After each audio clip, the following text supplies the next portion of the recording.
Hello, in this video I'm gonna show you how to change the display orientation on TREZOR Safe 5. To do it, go to the settings in TREZOR Suite, now go to device, then scroll down until you find customization and you'll find display orientation. The arrow, the end of the arrow shows where the top of the screen will be. So if I, and this is like the standard orientation of the device. So if I set it to east, now I'll need to confirm on the device. It's verifying the pin.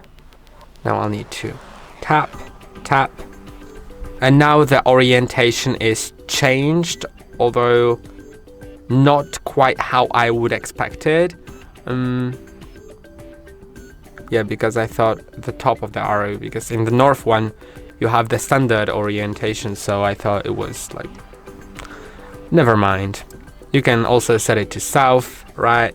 Just tap to continue, and it's oriented that way.